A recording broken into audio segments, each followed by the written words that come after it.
Greetings and salutations. Our favorite investigative journalist is back, David Tullis, and we're going to get right into it. Dave, welcome. Gary, this show is really about you, the listener, and here's how. You, as a common citizen, have a great power, and that is the power to vote your conscience. And that's the issue that I hope we can talk about today, Gary, and that is voting your conscience as a jury member.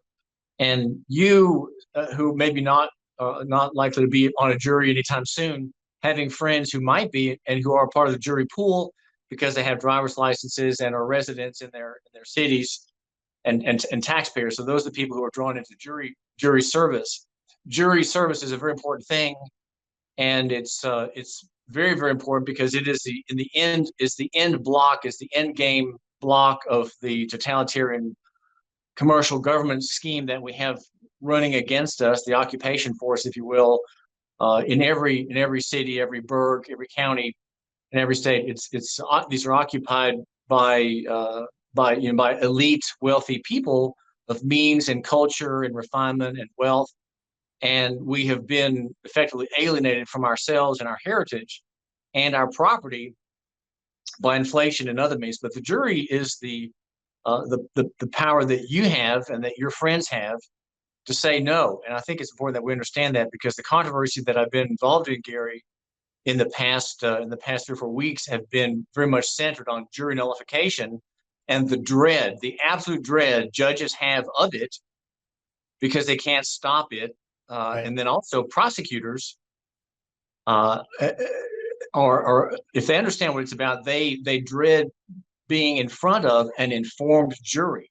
So I hope what we can do is explain how it is you need to understand your role, why you should be glad when that interruption in your life comes to serve on your county's jury, and that be wily and crafty and as soft-tongued in answering the voir dire questions, as they're called, the questions to try to throw you off, because generally the prosecutors want people on juries, especially in any criminal matter, who don't know anything, right? Who are not self-conscious of their great power as individual men and women. And so they want to have someone like you and probably your friends not on the jury. Because if you've been having an influence on your friends at your church, at your golf club, in your business, your staff people and other people who you have a chance to talk with, they're not going to want them or you on the jury. The prosecutor in Hamilton County, Tennessee, which is the 10th district, the 10th district attorney district, sued me. I mean, get this, she sued me on a Thursday before a trial was to begin on Monday. It's the 2A Ray trial, a case of a gun owner being maliciously prosecuted, a case full of irregularities. But she wanted me to not be even in the court's building. So she sued me in an action which was very sneaky. And I didn't know about it. If I had not had someone to say, David, you're being sued, I would not have been able to answer the next day, which is what I did. She sued me on Thursday in a motion in criminal court, as I say, a Thursday before a trial was to begin Monday. She wanted to keep me off the trial because she was afraid of the coverage that I would give it. And she alleged that I was a disruptive person, not just in coverage in the media as a disruptive media figure or press figure, but that somehow being a kind of a dissenter press member, that somehow I was also one who could not obey the Rule 30 commands from the courts to press members. It's called Rule 30s, media rules, how you can use equipment in the courtrooms and so on, how to maintain decor, and you have to ask permission to use your laptop, use your phone as a camera, use your the basic rules. Were you on a jury, or you were just covering this trial, and then the lawyer sued you? That's right. Well, she sued me again in an oblique fashion. Her name is Coty Womp, from a sort of notable conservative family here in Southeast Tennessee. Her dad, a former congressman, and she sued me by filing a motion to keep me out of the court. The court building and the courtroom that this trial was going to take place in. So she filed a motion in the trial that she was in to prevent you from coming in to cover the kid. That's right. So effectively, it was a lawsuit. It was a lawsuit to enjoin me from doing something I had a right to do, and it was sneaky because what would have happened if I hadn't heard about this? I would have shown up at the courts building, and would have been blocked from the building, not knowing why. I would have been told, "Hey, there's an order against you," which would have, of course, been unconstitutional. And had that happened, I would have forced them to arrest me. I would have forced them to arrest me, breaking through. I would have done that because that's how you have. If you don't make them arrest you, you don't have standing, and standing is something. It's always costly, and you have to be personally injured to have standing. Right. So in that, if she had succeeded in blocking me from entering the building or entering the courtroom, I would have forced the deputies to arrest me, and this, of course, would have been a cause of action against her of great amount, but also humiliation, because you can't be the conservative Republican DA arresting a press member on grounds that are utterly specious. So the motion, again, keep in mind, we're talking here about jury nullification. She is terrified of jury nullification, and because I've given this case such intelligent coverage, she thought that everybody knows about it, right? Little does she know that I have one listener and I have one reader. I mean, I always underplay any effect I have.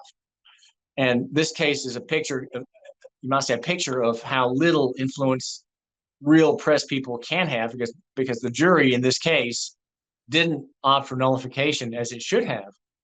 It slavishly, in 2 hours and 45 minutes, ruled to convict this innocent man on about 55 felony counts, felon in possession, 55 counts.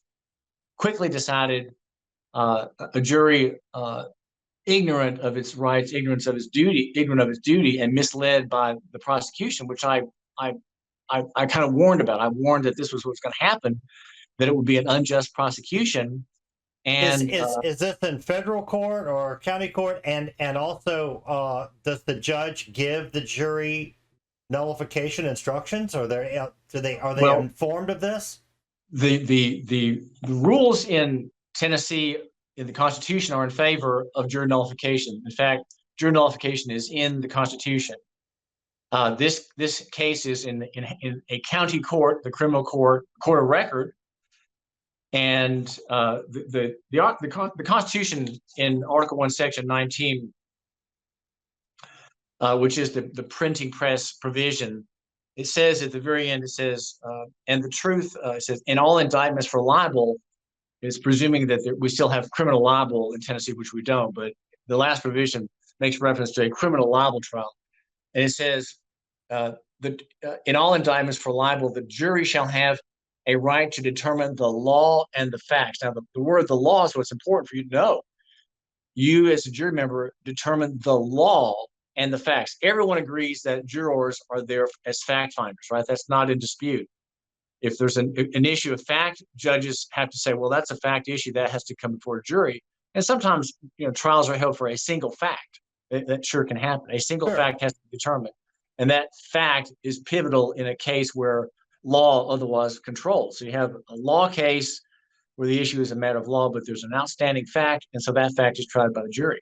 So in our Constitution, in Tennessee, now the volunteer state, it says the jury shall have a right to determine the law and the facts under the direction of the court, as in other criminal trials. So in criminal trials in our state, it's recognized that you have that right. Other constitutions have the same right. So it's important to know that you're judging the law, the operation of law, into the facts. So as a jury member, you're a decider of facts. You're presented a fact based by witnesses, documents, video, audio, presentations, and of course argument, which are not facts, but arguments, introductory statements, concluding arguments. These are not facts, but you have the facts, and each side gives its view of what the facts mean. Okay, so the facts have meaning pursuant either to the prosecution in a criminal matter or to the defense. And of course, my whole coverage prior to the trial that I was to be blocked from was that this is a malicious prosecution,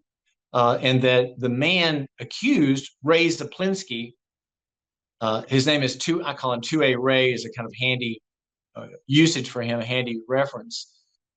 And he had many evidences. Just quickly on the case, he cured the defect of having been convicted as a 19-year-old of an alleged felony.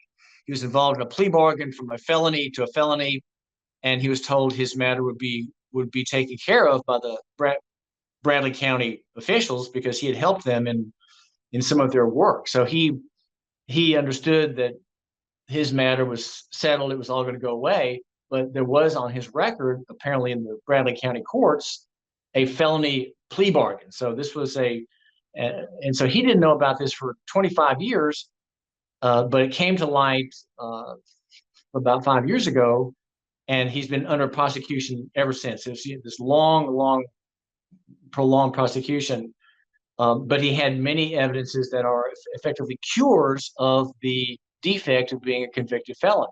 So they resurrected this case from 25 years ago, and so and you were advocating jury nullification on this, right? And so, how would the jury know they have that option? Does the judge give that in their jury instructions? Well, okay, or do you have to know the law? Well, you asked that question before, and I didn't answer it. I'm sorry, but yes, the judge does give instructions. She quotes in her jury instructions, which are kind of stat pieces, and jury instructions on this kind of case have a stat or formulaic recitation of the duties. And of course, the sides argue over what to add, what to take out, how to modify these instructions.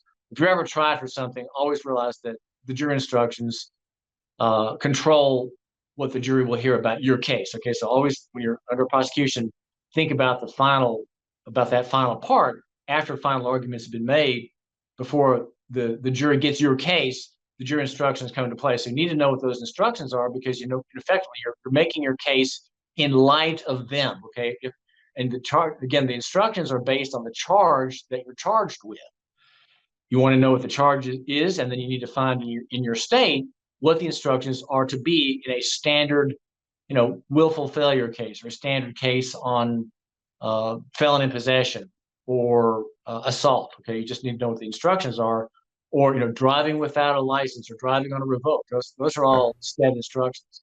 So in her instructions, Judge Amanda Dunn did give the reference to judging the law and the facts under the direction of the court, which so she did effectively spill the beans, Gary, on this right. But of course, it's not amplified. I'm guessing she didn't use the term jury nullification in the instructions. No.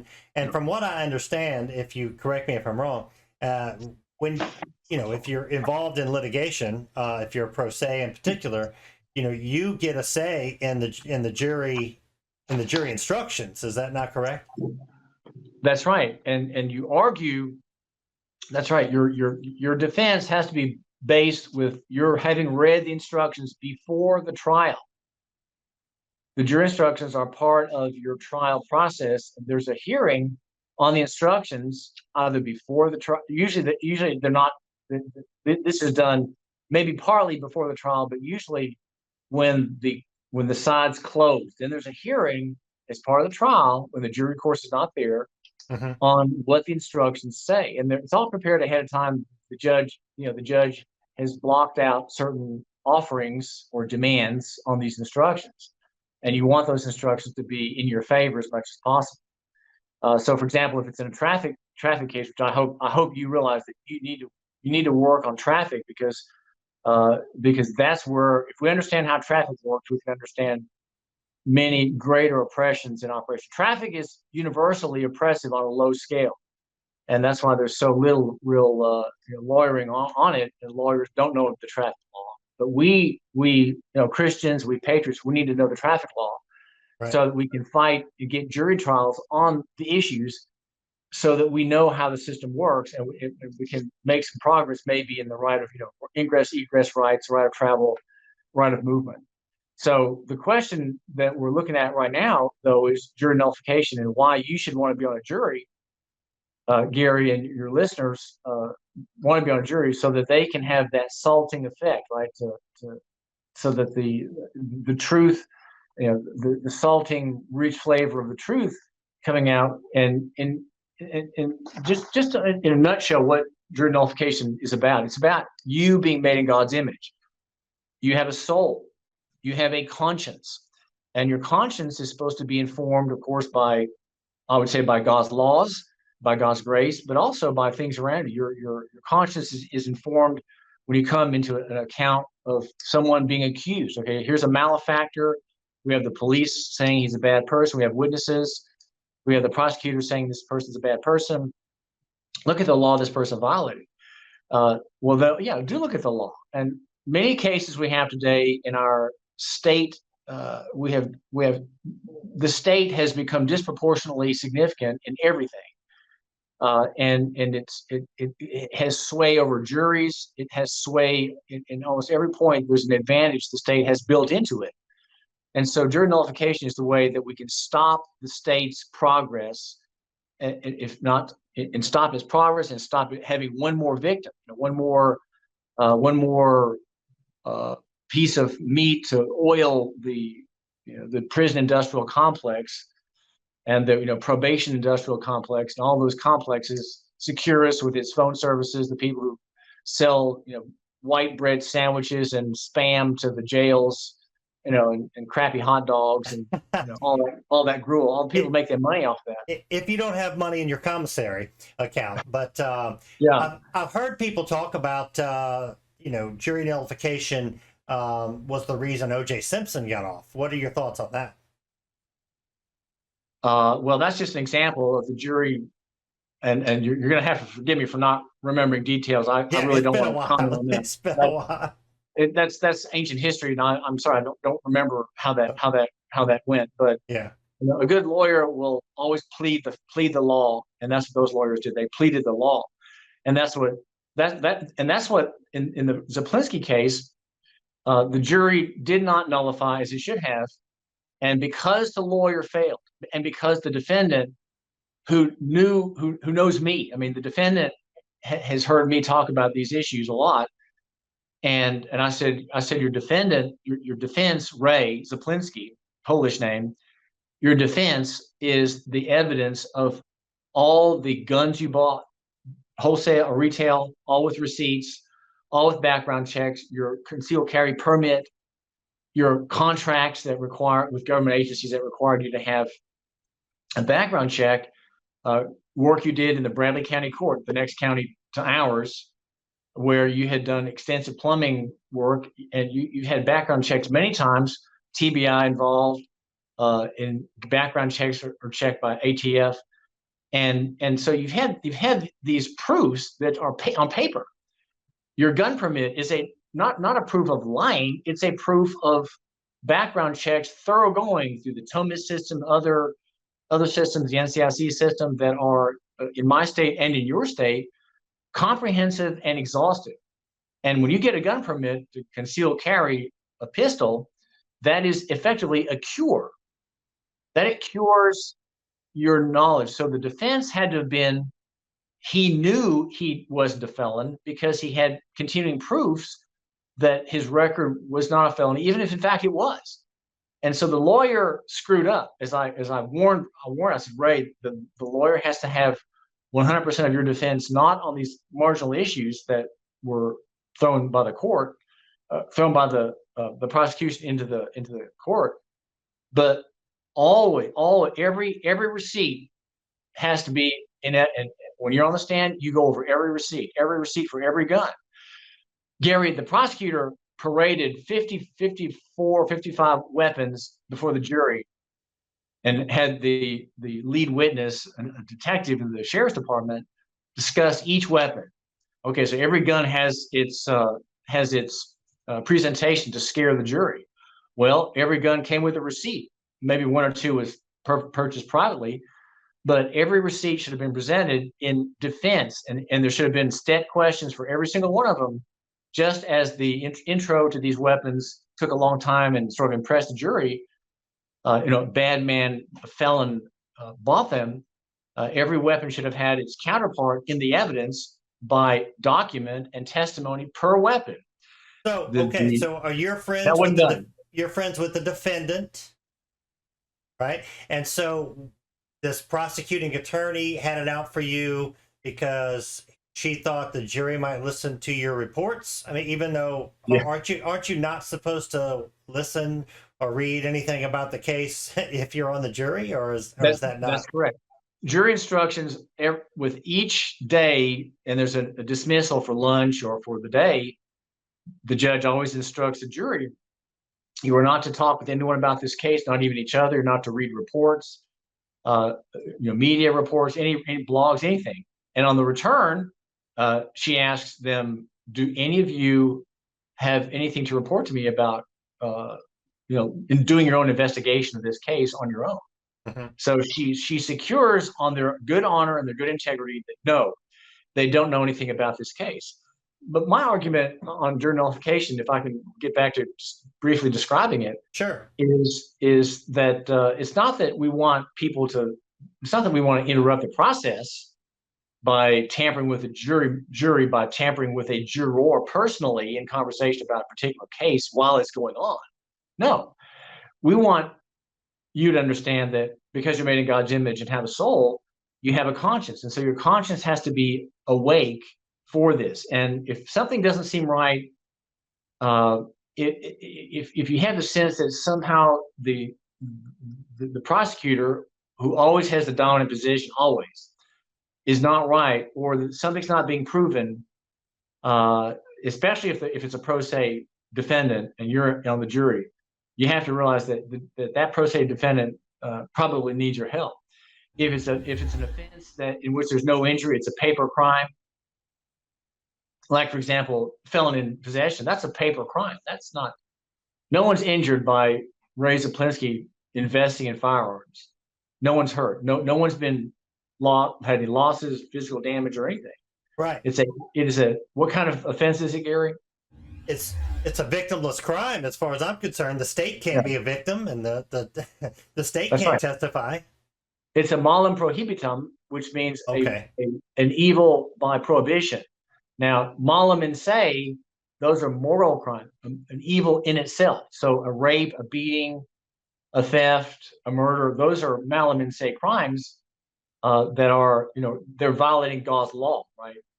The other crimes that are very notorious in our day and have multiplied across the spectrum, federal and state, are paper crimes, like anything dealing with traffic. These are, unless someone's killed from negligence or reckless driving, these are crimes that really cry out for. But isn't the definition of a crime someone's property needs to be injured? What's the phrase for that? Isn't the definition of a crime someone's property or someone is injured? Right. Well, the Latin for that is corpus delicti. That's right. So in a criminal matter, the state takes on, for the benefit of the member of the public, takes on the role of victim. The corpus delicti is on the side of the victim who is being served now by the prosecution. Right. The victim doesn't have to hire a lawyer, find a lawyer, pay the lawyer to prosecute a crime. It's done by the state in the public interest, right? Crimes affect the public, torts affect individuals. Torts in civil court are not crimes because they don't affect the public. Right. Crimes are different because they have a public face, a public effect. They are part of the peace. They're prosecuted to keep the peace and tranquility of society at large. And the state does have an interest in doing that. I would say there's nothing morally wrong about it or ungodly about that. I think it's, I can see it both ways. They just exaggerate the amount of public health and safety that they need to intervene on. Is usually the case. Right, and they've multiplied the offenses many times. But the jury member has this power, the power to say no, and it's important to say no, even if it flies in the face of all the facts. In other words, if the prosecutor has done a tremendously good job, and the defense has done a terrible job, and all the facts line up, this man or this defendant, yes, has done these things. The jury, with its conscience pricked, says, well, maybe so, but this is not a matter that we need to hear. This is not a matter that is a moral evil. And we know that the state is lying to us on so many different points. We know that the state is trying to kill us in many, many ways. Tennessee has 150,000 deaths from the jab and more than, I think, 1.2 million injuries from the jab. So we know that the state, and no one's reported on this except for me. In my state, I'm the only person who's reported this at all. Shocking. And so as a member in radio and blogger, my people, again, a very tiny number who care. I mean, the number of people who care about alternative analyses in Tennessee are very, very small. Well, it's probably because they just don't know, right? They don't know to be aware or scared of it, and that's what we're doing here. We're trying to inform those that don't know. Right. Well, so getting just again to make it just, I want to be clear in your mind what your power is. You can say no. Of course, the famous libertarian talking points about it is this, and Gary, I know you've mentioned this a bunch of times. You've got the ballot box or the soap box, the ballot box, the jury box, and the bullet box, and we want box number 3 to prevent box number 4 from being opened up and the ball ammo loaded into the clip. We don't want that. We want there to be peace in society, and that's where warfare is supposed to take place. It's supposed to take place in the court, and the courts have to be open. And Judge Dunn here in Hamilton County in Chattanooga, she did the right thing. She had a 2-page order. Just to finish on the narrative of the suit. I was sued, not served notice by the DA, Cody Womp.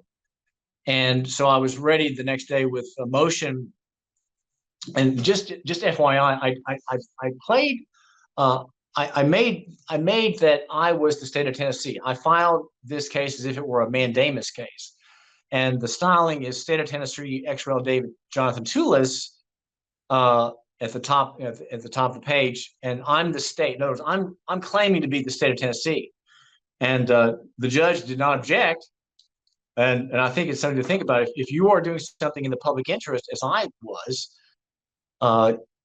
you can file this. So my motion was objection to motion to censor, demand for sanctions. So that was 2 pages that I've posted, and then I had a 4-page brief in support that quoted Richmond newspapers versus Virginia and maybe another case or two that about the necessity to open the courts. The sanction demand is proper under the rules for attorneys, and the judge in her order, her 2-page order, said that these questions about the courts and my demand for sanctions is held in abeyance. That means held on reserve until the case at issue is out of the way, which it is, and Ray Zaplinski plans to appeal it. So now it's my turn, and what I'm going to do is ask this criminal court judge for a show cause hearing as to why Cody Womp should not be censured. You know, she's trying to censor me, and I'm trying to censure her, to critique her, to impeach her for filing this insane motion. I think the best language, Gary, in this motion, it's so delicious. I'm going to have to beg forgiveness here to find it just for a second. But yes, and while you're getting that, I mean, I don't understand why this prosecutor's so afraid of you, but that. Or what was her reasoning for getting you out of there? I just don't get it. Because they hate me, and they hate me. Well, once I was passing her on the street in front of the courts building, she was on the phone, and I was just walking down the sidewalk, and so not wanting to greet me and have a conversation with me because she was on the phone, it being up to her ear, she put the phone down for a second. And then she said, "So whose life are you going to ruin today?" I took that. You could ask her the same question. Yeah, well, I took that as a compliment, right? But also as a slap. You know, it's really both ways. It's kind of a dualistic statement, and that's because when I start covering somebody, that person knows that I'm going to give fair coverage every day on my show, a 3-hour show where I go into detail on things that your listeners like to talk about. But here's this delicious quote, Gary, and just let me beg leave here to read it. She says, "A juror that has been exposed to Mr. Tullis's opinions regarding jury nullification is a juror that has been tainted by exposure to an unlawful doctrine." Oh. Now, don't forget that juries are not. No one's a juror until you are impaneled. Okay, and Right. Cody didn't realize that no one in the public is a juror. No one. Only the moment, and there was a court case recently that made that point. I think it had to go through an appeal, that there is no jury tampering until there is an actual juror, and that is at the moment of impanelment. When you're impaneled, you become a jury member, and no one can talk to you. You can't do your own investigation of the case. No one can talk to you about the case. Okay, and you should not listen to anybody about the case in honor and integrity, which is I appreciate that. I respect that. I would expect that to be done in my case when my turn comes. Right. I'm in the press because I know my turn will come, and just like yours will, Gary, and so will yours. Yeah. But to think that she says that a juror is tainted by exposure to an unlawful doctrine, that just shows you that what these judges are afraid of. What I found, Gary, in doing the review on the cases on jury nullification is this: it's recognized by the courts. There are several cases that discuss it, and maybe I should put that on our group. All the cases I found on jury nullification. But here's how to understand the rulings, federal and state rulings. Well, it would be great for us, but we can't get past a 12B6 motion. So What is that? So in federal court, the motion to dismiss, basically, the judges won't rule on it. If you're right and they can't find a way out, they just won't rule. That's what we found. So I'm 15 months in, and they haven't ruled on it. So, but I didn't mean to interrupt you. You were trying to get to a good point. Your case. I know we all tend to magnify our own cases disproportionately, but that's not right. But the cases are in this way. The judges recognize that because we have this backstop of the jury member, that they can't get rid of it. They've corrupted it and weakened it greatly. As Roger Roots mentioned in his book, Roger Roots is a legal historian. He's dealing with the J6ers in Washington. Okay. He's a Westerner, and his book is The Conviction Factory. I highly recommend it. More than half the book is footnotes. It needs a good copy editor to go through it, but it's an excellent history on all the points where we, the people, have lost vis-a-vis the state. But the judges in jury nullification jurisprudence recognize that it exists, but their control is limited to the following: making sure that lawyers don't make a speech about it and don't bring it up. That's their control as to the lawyers. If you're pro se or in persona propria, no one can control. You're not bound by the rules. Lawyers are bound by rules. Right. And so you have an advantage in firing your attorney at the last minute and giving your own final statement if you want. You have an advantage of being pro se. I know some cases are so complicated that that's not likely. But Ray Zaplinski, just FYI, was ready to go to trial about 2 years ago on a hearing I covered. He was ready to go to trial on his own without attorney. But the prosecutor didn't show up, and it should have been dismissed on the spot. But he didn't demand to be dismissed, or maybe he did, but it wasn't dismissed. But the control is upon the officer of the court, the lawyer whose job has you as the client is, I think, third place. His right. Control, is that right? Is it third or second place? Yeah, the court, the bar, and then you. The court and the law, the bar, and then you. Right, you're third. Yeah, he will uphold the law and prosecute your rights as far as he can. There's a limit, though, that I don't have. I don't have a limit on how far I can prosecute a case or what I can say. They all have limits. They will not make proper motions. They will not go to the fundament of an issue, they just won't. And so it's up to outsiders like me and maybe like you, the listener or the viewer, who has come into unusual material, and maybe you've been studying these issues like Gary has for the past 4 or 5 years, and you're seeing things that a lawyer will not bring up. And when I say that, I always have in mind the travel issue. And so I've devised I would say remarkable analyses that can be duplicated elsewhere. Not a new idea, but it's that your traffic case is a privilege management civil function, and it has to be heard under your state's Uniform Administrative Procedures Act. And that act means that your case can't be tried criminally, but civilly in agency. And the grounds are that you have a right to have moving party against you, the state, exhaust its administrative remedies before adjudication. Adjudication, of course, means not administration. Adjudication is in a court, in a judicial part of the government, the judicial branch. Adjudication is done in the executive branch. Administration is done in the executive branch in agency. So traffic cases are always through licensure provisions and registration provisions, which are commercial. And it's either your DMV or, in my state, DOS, Department of Safety. The cases are heard there. So lawyers, because they're bound by the court's rules, can't bring these remedies to bear. So you think? Let me just. So, you think it would be better to have traffic court in interagency courts than the municipal courts are terrible. They're kangaroo courts. I got it. But yes. Do you think it would be any better in the agency? Well, yes, because you'd be the first one there.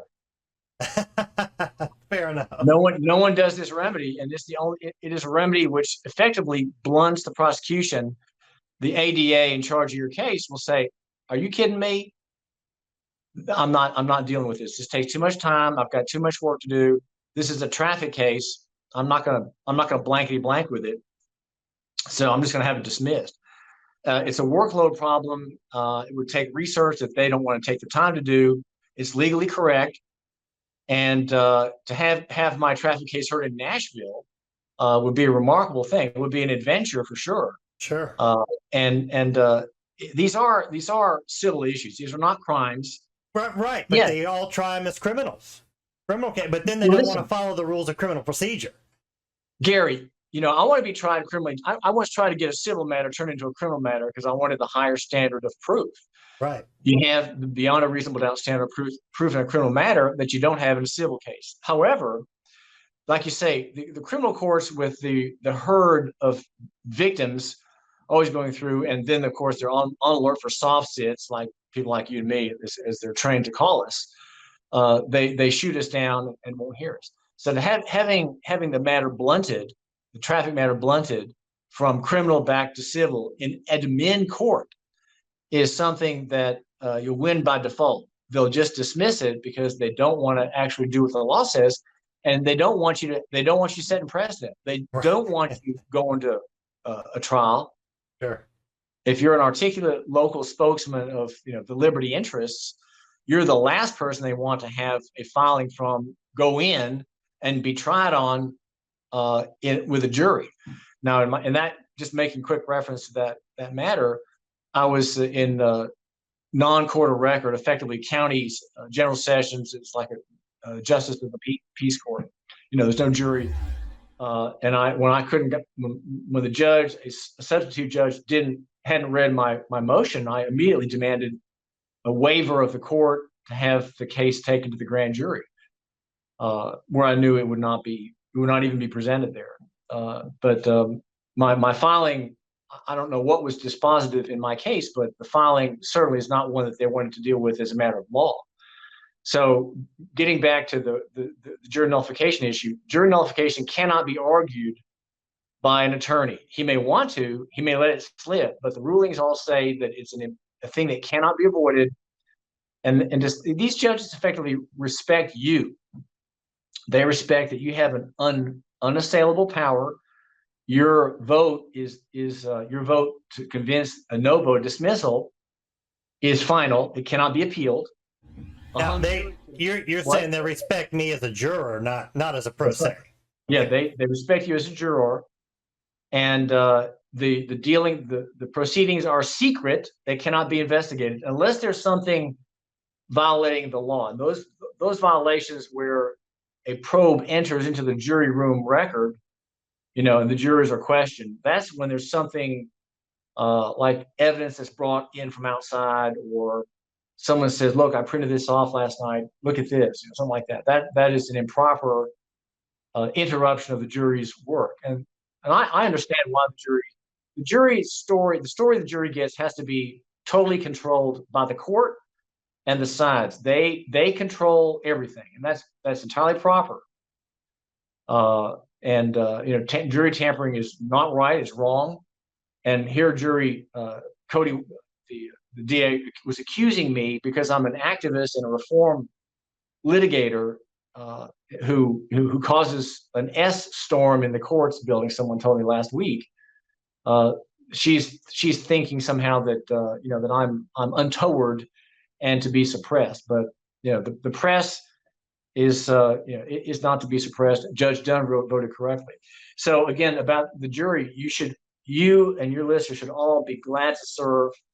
But keeping your knowledge quiet. That's very important to not lie, but not reveal that you're a reader, not reveal that you've read the law, not reveal that you have any opinions about legal subjects, not reveal that you are a liberal or a conservative. Those are things that people think I'm a liberal when really I'm an uber conservative libertarian.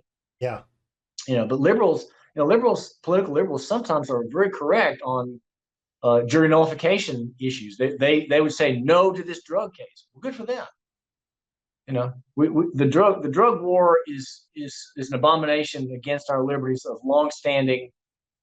John Ehrlichman, who was Nixon's advisor, was reported as having said, and this came out about 4 or 5 years ago from a Harper's Monthly reporter who had this in his notes. Ehrlichman said the drug war is intended to disrupt the peace movement and the black civil rights movement.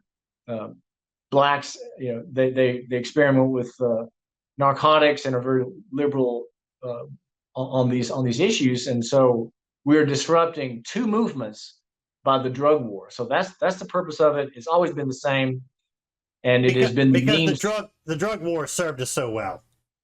Right. It served the national and state superstate so well. So I think that as far as the main points, just there's I don't know what would be beneficial, but I've assembled a nice file of federal and some state discussion about jury nullification, but it is recognized as a real phenomenon. Yeah. And to hear the judges discuss it is I would say edifying, even though they don't like it. They can't control it. So that's you, Gary. They can't control you and what your listeners and viewers know. They can't control that. And that's why we are very dangerous. And the jury system continues to be a danger to them because it's the one thing they can't, they can't, they can steal every election, and they have in some form or other. There's continuing fraud in jury in elections, but juries come from the hoi polloi. They come from the random drawing process, and they've reduced its power, its investigatory power upon public corruption, especially. But in cases like the Ray case and others, they can't control it.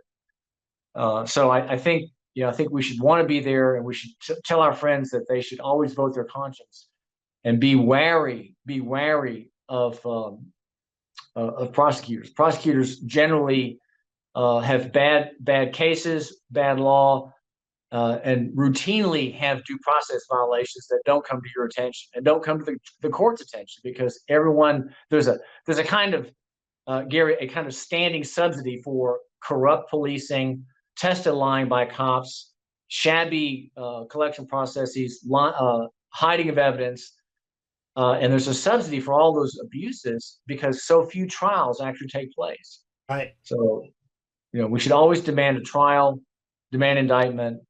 make them work and expose fraud in your case, because there's fraud in Ray Zaplinski's case. He's told me there are changed documents. Yeah. And misfeasance, and there's grounds for a new trial. But we want you to be concerned about your rights and know that your rights are not going to be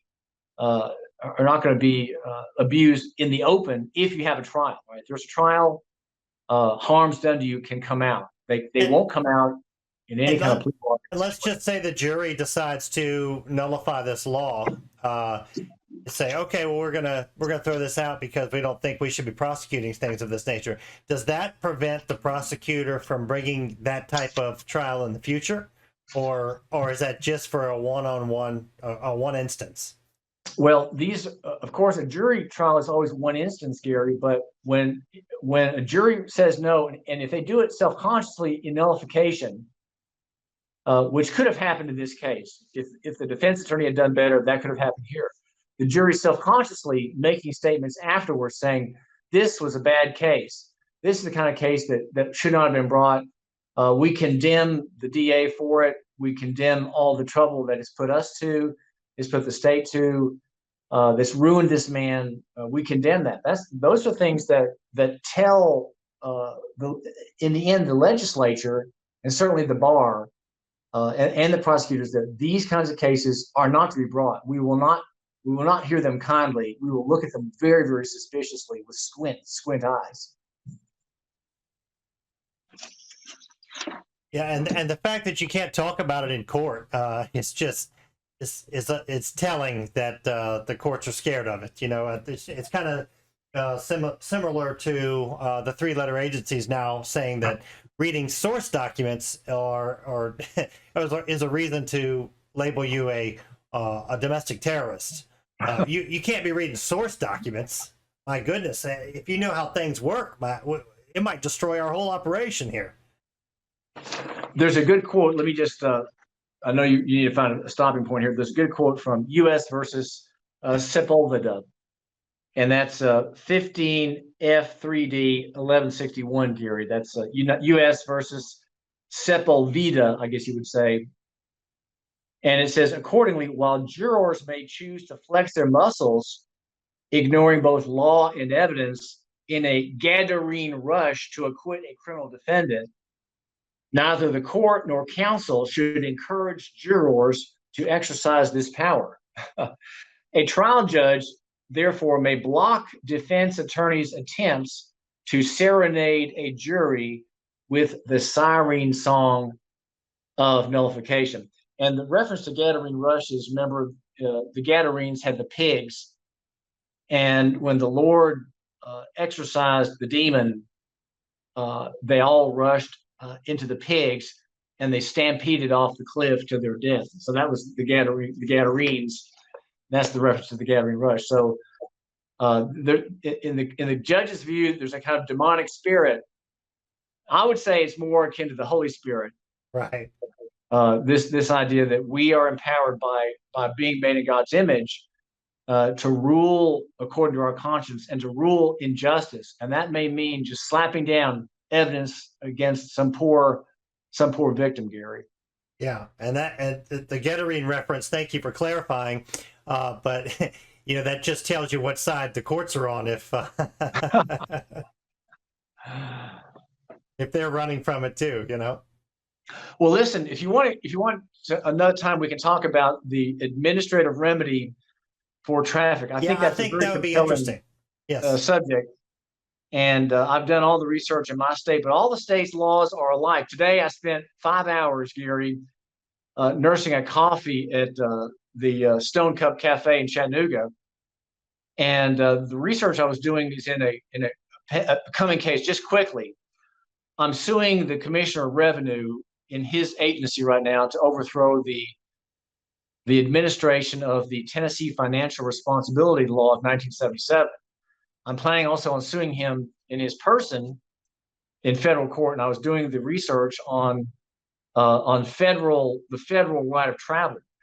The CFR, the Code of Federal Regulations, recognizes the right of travel, and there are oblique references to drivers and operators, of course, being in commerce, and I know you've read those and so on, but there is a kind of explicit reference to occasional transportation use of a car or automobile, again, not in subject, and that party is among the exceptions. So I was looking for that kind of material in my federal case against the Commissioner of Revenue.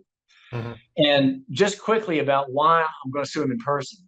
Because I'm not an attorney, I don't have to sue corporations, and I can afford to sue people in their persons. And I'm suing him personally because of this thinking. And it may be valuable just to hear me. It's about 5 sentences. Sure, go ahead. I'm suing him in his person, Gary, because I don't want the federal judge to tell him what to do. Because why? Why do I not need a federal judge to tell a commissioner of revenue what to do about the financial responsibility law? Why would you suppose? Well, because he's going to be crafty. No, because the law is telling him what to do, the Tennessee law. Now, what I want the judge to do is to stop him from doing all those things he's doing in his person as a man, right, outside of his office, outside the statute, ultra vires, which means outside the view of the law, which are arbitrary and capricious. Now, that standard arbitrary and capricious, of course, is in the federal APA, the Administrative Procedures Act, noted recently in the Chevron overthrow. A great case, by the way. You should read that case and mark it up for ultra vires acts by your local officials. The Commissioner of Revenue is acting not on any deference. He's acting absolutely roguishly outside of the statute. So what I'm trying to do is have at every point where he steps outside of his office, like he's sticking his foot in the hallway, okay? He's sticking his elbow in the hallway. He's not supposed to be there. He's supposed to be in his office. So if it's his knee or his toe of his $400 shoe, or his cufflinks, nope, it's got to be in the office. So in the office, he knows what to do because there's a Tennessee code telling him exactly what to do. But when he's outside, that's what this whole rogue program is about. It is a kind of corporate capture of the department, and I've been at it for more than a year. And the suit again is on his person. I'm going to be demanding $7 million in damages, and that's the 7 is the biblical figure for perfection. But also, I'll be submitting my hours in this case. I always keep track of all my hours in all my cases. The case that I've been at for a year is probably $1 million. If I charge $400 an hour for my time, which is what I plan to do, and I can account for all the hours I spent from the beginning of my administrative case to get my tag restored, it having been revoked for lack of insurance, I'll get probably $1 million in just my bill, my actual harm.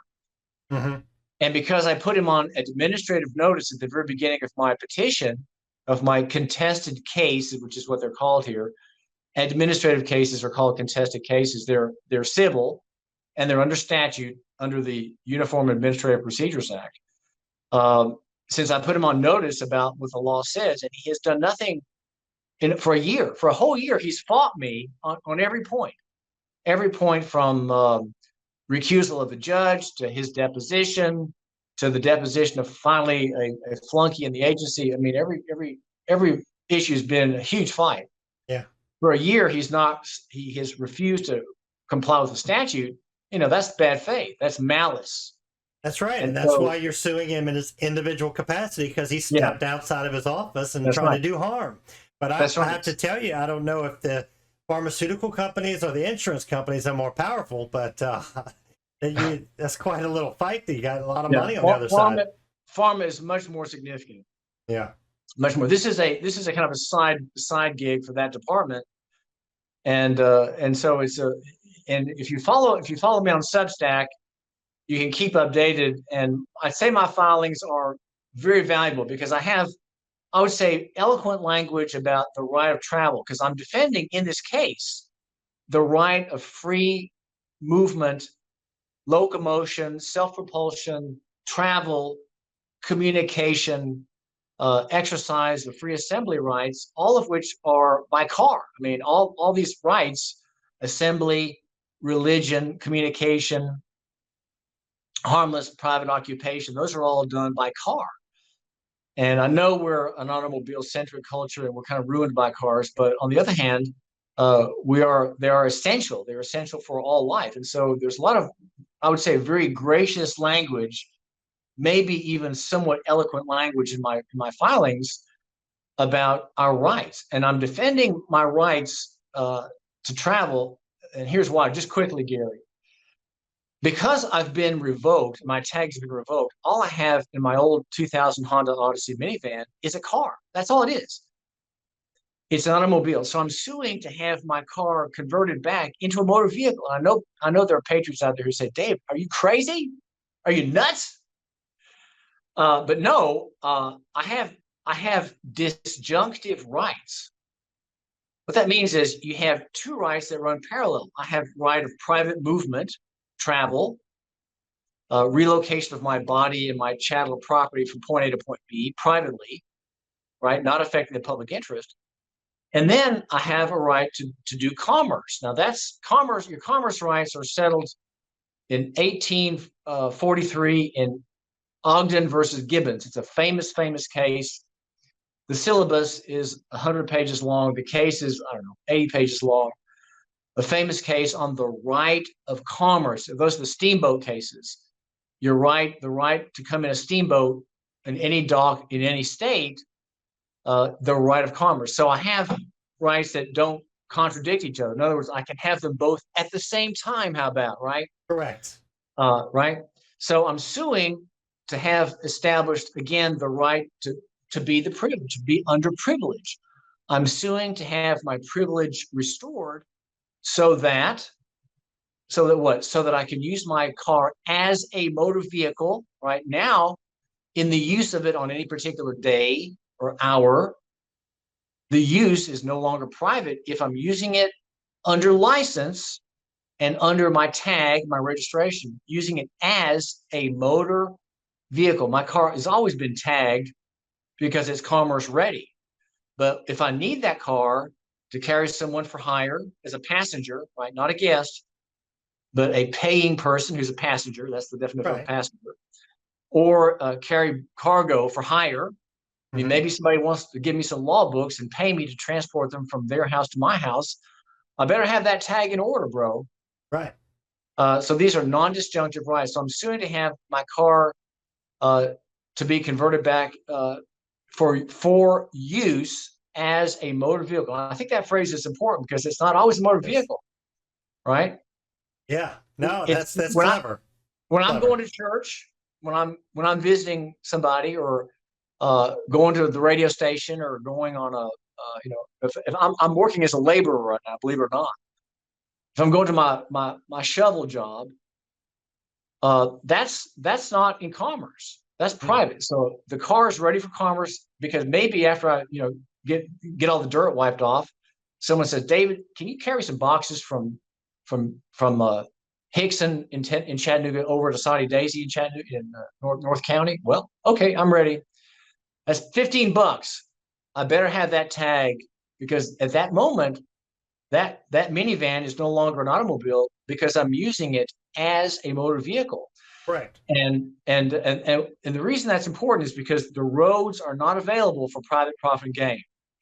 If your place of business is the road, which belongs to the people in your state and mine, that road is public, and no one has a right to use the public property for private profit and gain. So that private profit and gain activity has to be under license, under safety, for safety reasons, for wear and tear on the road reasons, infrastructure protection reasons, and also because it's only fair that I pay the people.